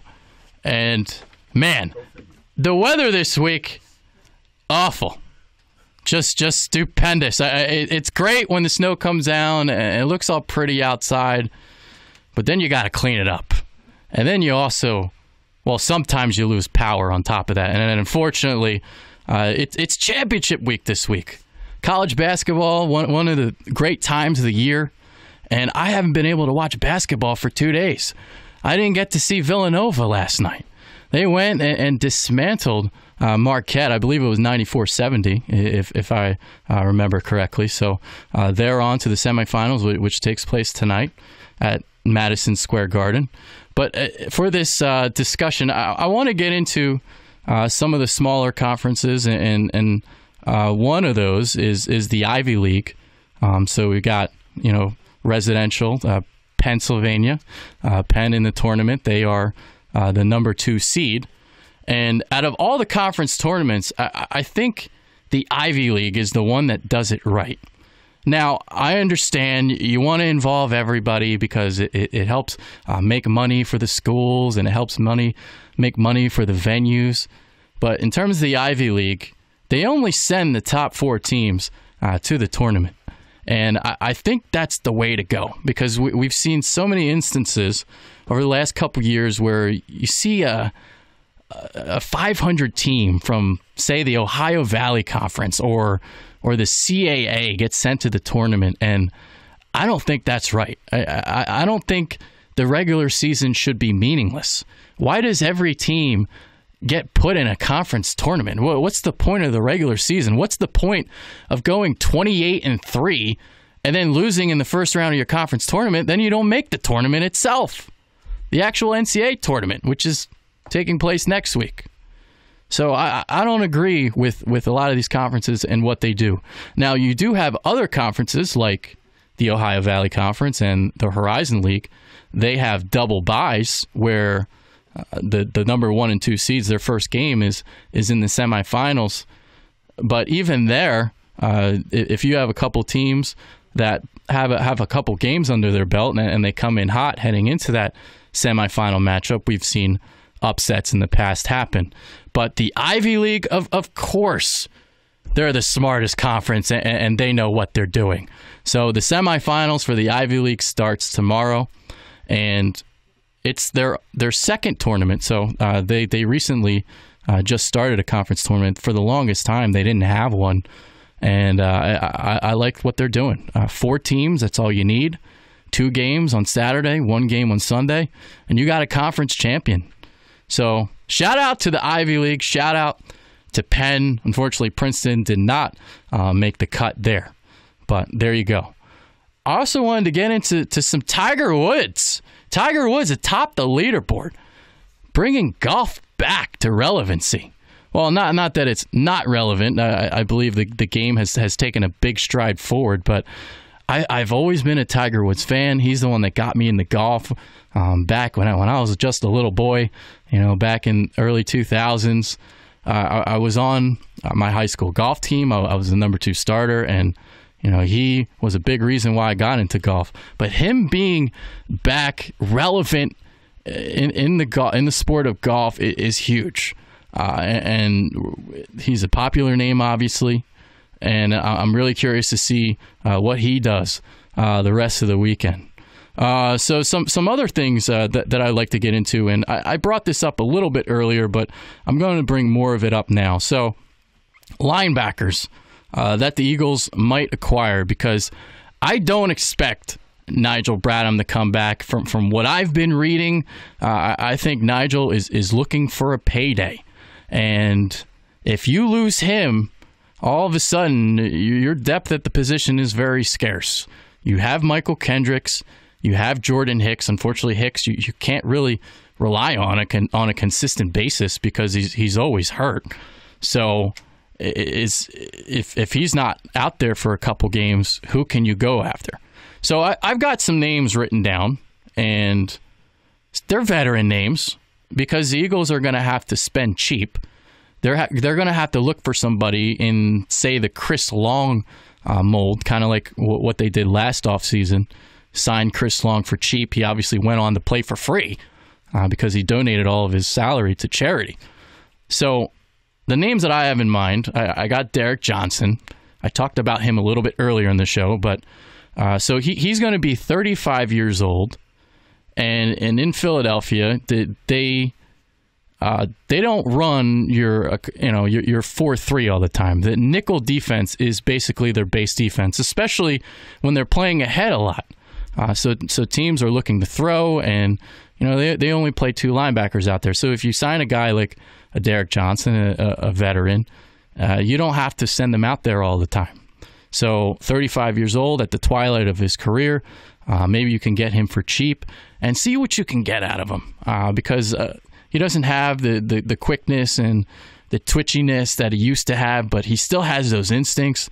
And he's decent in coverage, and coverage is going to be important because that's Nigel Bradham's strength, the way that he can drop back in his zone, deflect passes. Didn't always come up with an interception, but able to deflect a lot of passes. He played very instinctively with running backs coming out of the backfield, whether that was in the flats or running down the seams. Nigel Bradham always did a great job with that. So when you bring in a free agent linebacker, you want to make sure that he can cover a little bit. Some other names I got, Gerald Freeman. He's 32 years old. So he's dealt with some PD issues. He played with the Chicago Bears last year. But he's a versatile guy. He's a guy that can blitz, he can play the run, and he can cover if you want him to. Brian Cushing. Released by the Houston Texans. I don't know if he would take a cheaper deal, a little short-term contract, but he's 31. But the thing with him is injuries. He's missed 38 games in the last 6 seasons. I got one more name. Now, he's not really that great in coverage, but Navarro Bowman played in Oakland last year, was released by the 49ers. During that season, so lost by the Niners, went to Oakland, stayed in that San Francisco area, but he's more of a run stuffer. He's not really known for his coverage. But the guy that I want the Eagles to try and get in the NFL draft is Leighton Vander Esch. Played 1 year at Boise State, and the production was real. And he went out and he was tremendous at the scouting combine last week, showing off his athleticism. And unfortunately, because he was so good in Indianapolis, he may now get drafted a lot higher than you might think. So he was projected to go late in the first round, in the second round. Well, because of his performance in Indy, I don't think the Eagles are going to be able to acquire him at pick number 32. And that's why I brought up some Nick Foles trade scenarios early on in the show, because if you want to get your hands on a Leighton Vander Esch, you may have to trade up, and you may have to use Nick Foles in a potential deal where you can potentially swap picks with, say, the Arizona Cardinals at 15 or the Buffalo Bills, who have the 21st and 22nd picks in the draft. So whatever you want to do to get Leighton Vander Esch, I think the Eagles should try and do it as long as it's the right deal, as long as you can involve Nick Foles and try to get somewhere. Because the linebacker position in terms of the draft prospects, there's a fall off from Leighton Vander Esch. You've got your Malik Jeffersons, you got your Tremaine Edmonds, Raekwon Smith. But Edmonds and Smith are going to go a lot higher than where the Eagles are. And following after those guys, there's a drop-off. And you may not want to get a linebacker in the first round because, well, if he doesn't have a first-round grade, you don't want to reach for somebody. So it'll be interesting to see how the Eagles handle the draft coming up. So another thing I'd like to see them potentially do, they do hold the 32nd pick, and if they don't wind up trading Foles, I can see them trading back and acquiring more picks because with the way the salary cap is, and they're in salary cap hell, so to speak, because they have the least amount of it of all the 32 teams. So do you trade back, acquire more picks? I think that's a route to go because your draft picks are basically going to be like free agents. You're not going to be able to sign a lot of big names. So the more picks you acquire, I think that'll help the Eagles a lot. So coming out of the break, we're going to have Tony Cutillo from PhillyInfluencer.com. We're going to talk some Phillies, some spring training baseball. I am Adrian Fedkiw, filling in for Zach Gelb on the Zach Gelb Show. This is Fox Sports Radio 920 The Jersey. Meet Roy. Hi. Hello. Hey, top of the morning to you. Roy suffers from decisiphobia, the inability to make up one's mind. For decisiphobes, ordering lunch can take hours. Ooh, the chicken salad looks good. Oh, so does the grilled cheese. On second thought, how about the tuna fish? No, the turkey club. So to help Roy, we're taking him to Auto Lenders to buy a car. Wait, don't they have... Exactly, Roy. Auto Lenders has over 150 different makes, models, and styles to choose from. Hondas, Nissans, Toyotas, Lexus, Infinitis, Jeeps, and more. So many choices. Easy does it, Roy. They're all one-owner, low-mileage cars, all certified with new tires and brakes, and a lifetime engine guarantee, so you can't make a wrong choice. Oh, in that case, I'll take the dark blue 2014 Honda Accord. Are you sure, Roy? Yeah, I'm good. Do you suffer from decisiphobia? Then visit Autolenders.com or any of their 6 New Jersey locations in Voorhees, Williamstown, Toms River, Lakewood, Egg Harbor Township, and Princeton. See how we changed the game at Auto Lenders, a smarter way to buy a car. Jason Smith, Emmy Award winner, NFL Network host, and sports talk legend. Let Jason recap the day's headlines and get you ready for tomorrow. The Jason Smith Show, weeknights at 11 here on Fox Sports 920 The Jersey. Only in the forest can you see this. And this. And this. But nothing beats the moment you see that. Cool! That's your child's eyes opening up to a world of possibilities. I didn't know it could do that! Because one trip to the forest can spark a world of difference. There are some moments only the forest can inspire. Find yours at discovertheforest.org. Learn about forests near you and discover cool things to do when you go, like hiking, canoeing, fishing, or camping. Or create your own adventure with family and friends, and you might just see this. Your moment's out there. Find it at discovertheforest.org. That's discovertheforest.org. Brought to you by the U.S. Forest Service and the Ad Council.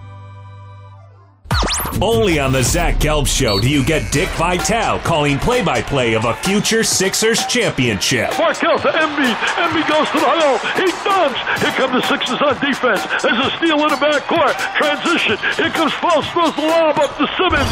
Slam jam bam. And the Sixers beat the Warriors. The Zach Gelb Show. Monday through Friday from 4 to 6 on Fox Sports 920 The Jersey. Dan. Mr. Dan Patrick. Dan Patrick. Dan Patrick. Dan Patrick Show. You know that's an aphrodisiac. Weekday mornings, 9 a.m. Fox Sports 920 The Jersey. Put it up on the website. www.920thejersey.com. And we are back from the Princeton Orthopedic Associates Studios on Fox Sports 920 The Jersey and 920thejersey.com. I am Adrian Fedkiw, filling in for Zach Gelb. on the Zach Gelb Show. And currently on the David Lerner Associates hotline, we have Tony Cutillo from PhillyInfluencer.com and also co-host of the Heat Ratio on Wildfire Radio. How are you, my friend? I'm great, buddy. How you doing? Oh, I'm doing fantastic. So we're going to talk a little Phillies baseball. Spring training currently going down there in Clearwater. So first question I want to ask you, I want to talk about Gabe Kapler. Yeah. I love Gabe Kapler. Do you like Gabe Kapler as much as I do? I think it's great, man. I mean, just to have. I mean, number one, you have a young team, right? So they're already going to bring a lot of energy to the stadium. And now you have this coach who's doing things that people are, they're unorthodox and never seen. I mean, he's letting guys sleep a little late, letting them sleep in. He brought real umpires to spring training for the players, the pitchers to learn the strike zone. I mean, just so many different things this guy's doing. I mean, you can't be nothing but excited to see what's next. It reminds me of Chip Kelly, except he actually has the emotional intelligence. I like that. Yeah, that's Jeffrey Lurie's favorite catchphrase. But yeah, as long as I think the good thing about Gabe though is he can actually relate to the players, unlike I think Chip could at a professional level. So at least he played the game. He played it at a professional level, and he knows what needs to be done. Even if he gets a couple manicures here and there, who cares? Yeah. All right, next thing I want to get into, Aaron Nola had a great outing the other day, 5 strikeouts in 3 innings. Do you see him being a true top-of-the-rotation guy? People might hate me for saying this, but I still don't see him as a number 1. I see him more as a average number 2, but a high number 3. The only reason why I say that, I mean, hey, look, great things could happen, and I hope they do, but I just don't think he has the stuff to be able to command a number 1 elite status. So the funny thing is with him, though, they already announced him as the opening day starter. So what happens if they do sign a guy like Arrieta? Do they say, oh, by the way, Aaron, now you're not starting opening day? I mean, I don't know how they're going to smooth that over, but I just don't think he's ever going to be that top number 1 guy like Cole Hamels. Yeah, 24 years old, team's youngest opening day starter since 1964. How about that? Yeah, I mean, listen, I hope he's looked dirty, filthy this last 2 starts. He looks really good, but we've seen this, right? We've seen him at times look absolutely brilliant, then we've seen him get rocked from now and then. It could have been an injury, but, I just don't think he has what it takes. But, hey, listen, if you got a guy, a number 1, he's a fantastic number 2, so that's one good thing looking ahead. You kind of teased it a little bit. You brought up Jake Arrieta's name. Yeah. So that was kind of my next question. That was kind of where I was going to. Do you see the Phillies potentially adding another arm? Because you have Nola, Jared Eichhoff, Vince Velasquez are not coming off great seasons, and then after that it's like meh. So do you see them potentially making a move before the season starts for a Jake Arrieta or maybe even someone else? I think they signed 2 guys. I really do. And I think number 1 is predicated on, I don't know if anybody's seen Jared Eichhoff pitch today, but he didn't look very well. He's 0-2. His ERA is almost 8 in the spring. It's not good. And he's a guy I was really high on because he has some really good stuff. It just seems like he can't find his control. So, like you said, you got Vin Velasquez, who I think is a closer, and they're trying to force him to be a starter. So, after that, what do you have? Ben Lively, Zach Efron. I mean, you don't really have that many guys. Jake Thompson, who you hope gets lightning in a bottle. So I think they're going to be the front runners to sign Jake, and I think they may sign a guy like Lance Lynn or maybe Alex Cobb. Yeah, that's a good point. I like that they can potentially bring 2 arms in because you don't know what you're going to get from Eichhoff and Velasquez. And then after that, it's Nick Pivetta, Mark Leiter, Ben Lively, Jake Thompson. I mean, who even gets those final 2 rotation spots? And that's the thing. I mean, if you bring a guy in like, Jake, who already there's your number 1, you bring a guy in, Aaron is your number 2, and then you bring a guy in like Lynn or Cobb and make it your number 3. Well, guess what? Then you can force Velasquez out there and deal with his up and downs, and, maybe a younger guy like Pivetta steps in at the 5-0. But, I mean, they have such a young team on the offensive side of the equation. I think they're going to do themselves a disservice if they don't sign anybody. Yeah. You kind of brought this up earlier as well, so that's twice now that you got me on the question. Yeah, you know how we roll, man. I'm always ahead of you. Vince Velasquez heading to maybe a relief role down the line because he keeps walking guys. His location is erratic. Can't even get past the fifth inning. Is it better off him being in relief? I really, it's almost like the Brett Myers effect. It's almost like, right? Because Brett Myers, I mean, he was almost the same way. Everybody said Brett Myers has some good stuff, but his head was an issue, his control was an issue from time to time, and he excelled in that closer role. So, I mean, think of Vinny Velasquez, if he can get his stuff together for one inning. I mean, he would be filthy coming in one inning and pitching to 3 or 4 batters. So I really think that eventually could be his home. This is Tony Cutillo from PhillyInfluencer.com and co-host of The Heat Ratio. I am Adrian Fedkiw, filling in for Zach Gelb on the Zach Gelb Show on Fox Sports 920 The Jersey. So next thing to get into, Rhys Hoskins. How many home runs do you think he's going to hit this year? Yeah, I love Rhys, man. I love the way he wasn't just squaring up a ball that was over the plate. He was getting the outside pitch. They were painting the black on him. He was coming back, reading the pitcher. I think he's hitting 35 plus this year. I really do. I like that. In terms of Scott Kingery. Yeah. All right. So Scott Kingery, do you see him beginning in the big leagues, or do you think he goes to AAA? Well, unfortunately, right, this is always a business, and there's always that, the rookie Super 2 status and the contract that always comes into play. So, unfortunately, he's going to make it tough, I think, for him, but I do think he'll start out in AAA. And, Franco's got to look out because this guy, between him and J.P. Crawford, they're fielding balls at third base. So, if he comes up, they could easily put him at third, or they could actually move JP to third and move Hernandez to short and put Kingery at second. But, this is all about Franco to me. If Franco can show he's consistent enough to be on this team, they'll be okay. But they're going to call Kingery's number if Franco cannot get on track.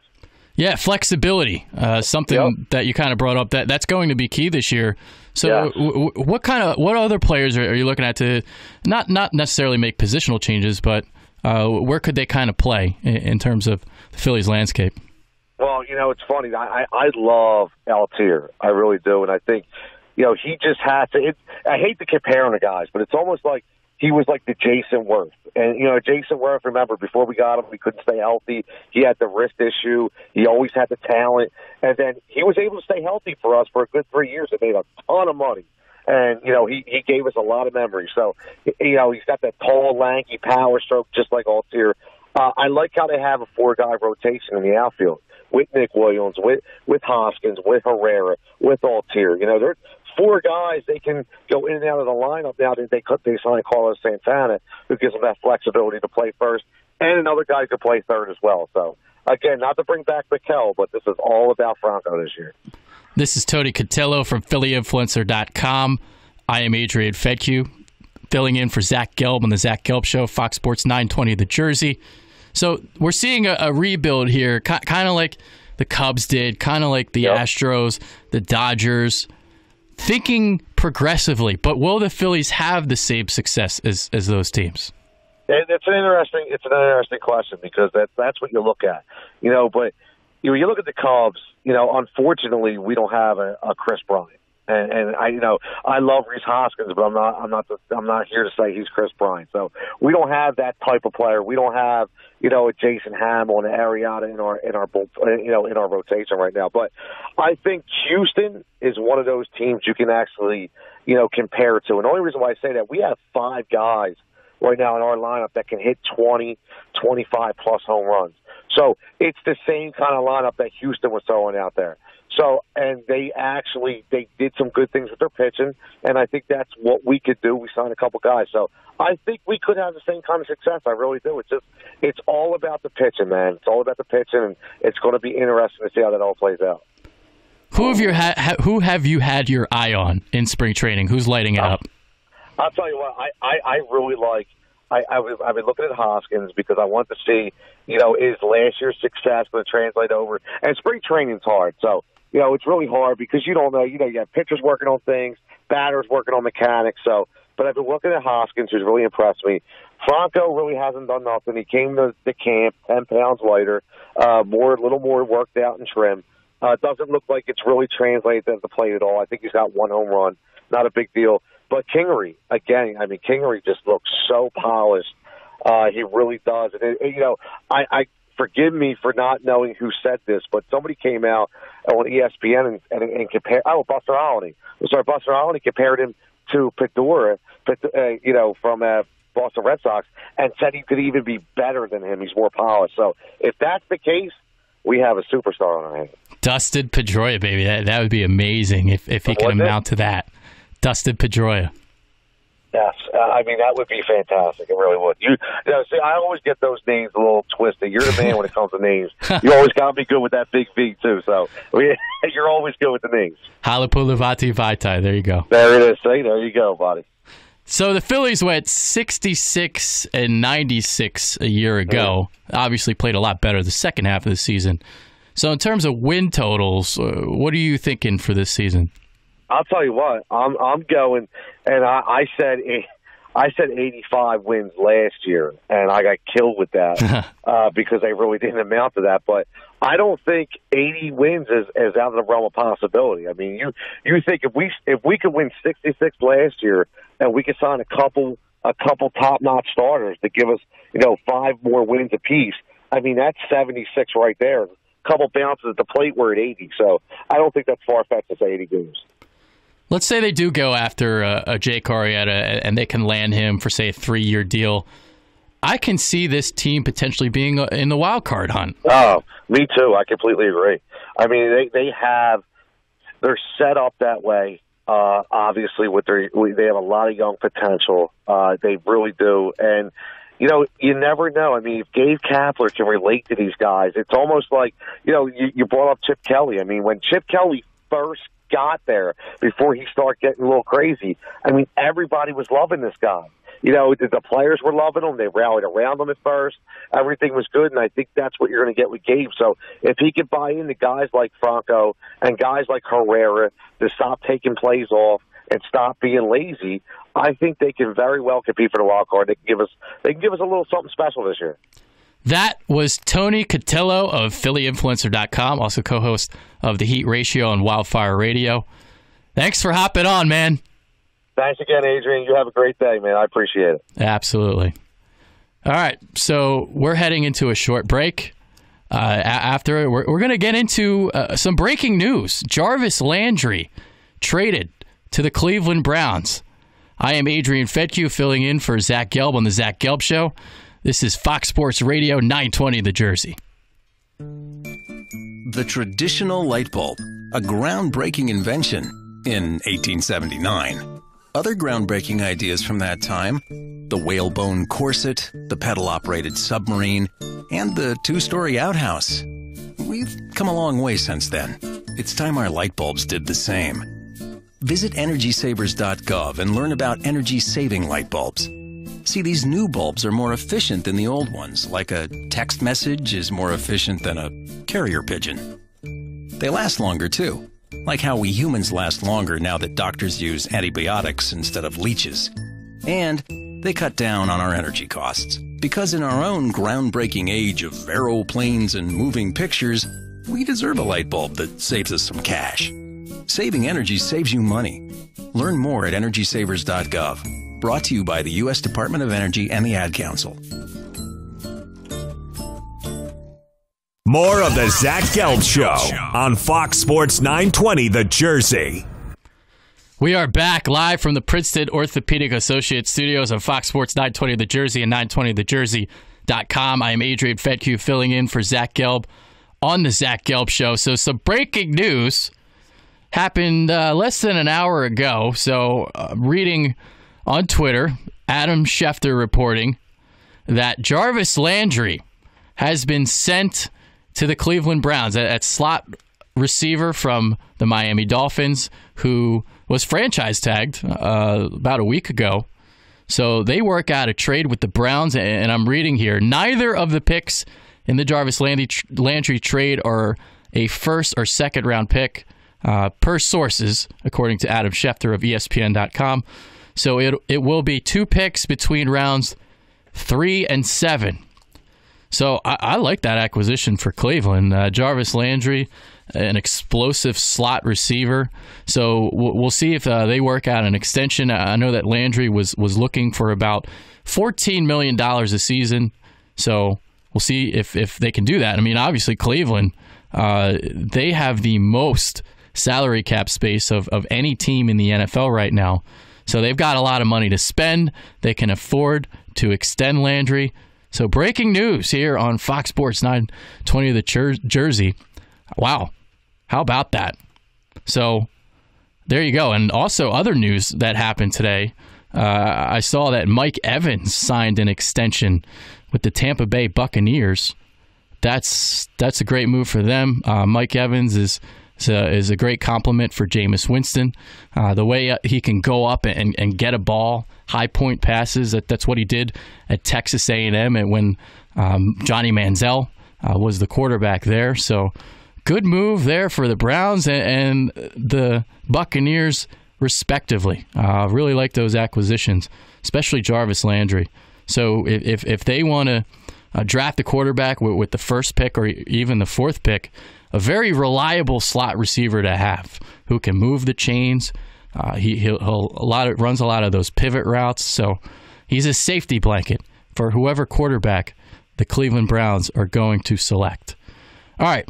So some other things, but before we kind of head out of here, we've got a couple more minutes. So we talked about Richard Sherman earlier with Sam Gold, our guest, and I'm curious to see where he goes, where he ends up. And my initial instincts were the Atlanta Falcons because of the Dan Quinn connection. They play cover 3. That's what Richard Sherman is used to. Now, Sam did allude to the fact that Seattle did play a little bit more man coverage this year, but at his core, Richard Sherman is his own guy. And I think he would go to a team that plays a lot of zone, whether that is the Atlanta Falcons or the New England Patriots. If Richard Sherman wants to win another ring, well, maybe that's where he'd like to go, the Patriots. They are always willing to bring on free agents and veterans to add to that core. So I can see that as a potential destination as well. We also had some news yesterday. The Ringer's Kevin O'Connor reported that the 76ers were on a short list of teams that LeBron James will consider as a free agent this summer. Now, I do think it is kind of silly to get into LeBron James talk this early, especially when the season is still going on.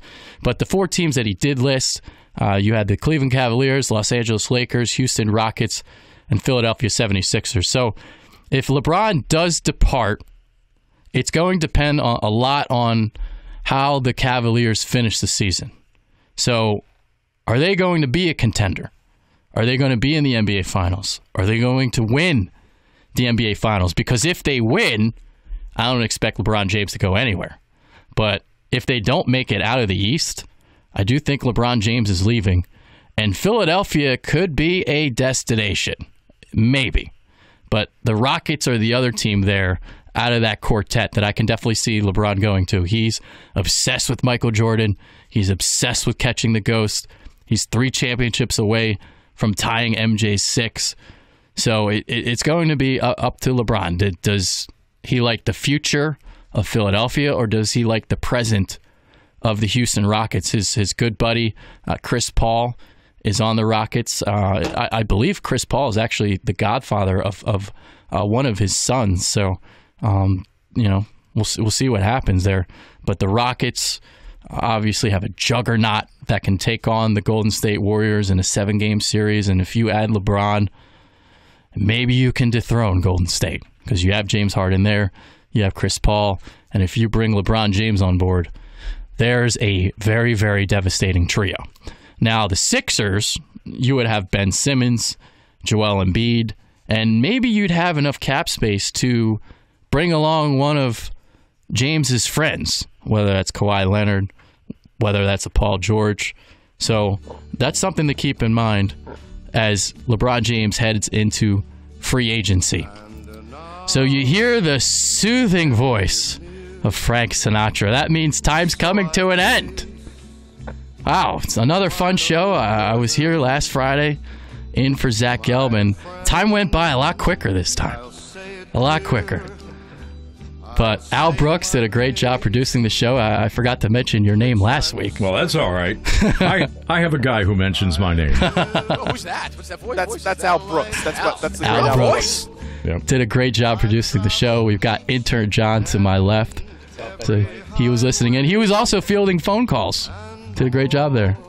I had a lot of fun fielding those phone calls. I think I fielded one. I fielded Danny from Northwest PA. Yeah. I just want to shout out my mom. She's listening all the way from California. Thank you for listening, Mom. Maybe the last time I'll be on here, Zach is leaving, but I think, to shout out somebody who could be a great replacement, Adrian Fedkiw of the Bitter Birds has done a great job these last 2 shows. Entertaining radio. Even though I think LeBron to the Sixers is ridiculous, I think either Houston, Cleveland, and as a Lakers fan, I'm going to have to say LA. But great job, man. I really appreciate that. I appreciate the love. And with that being said, I am Adrian Fedkiw, filling in for Zach Gelb on the Zach Gelb Show here on Fox Sports Radio 920 Jersey. Enjoy your weekend, everyone.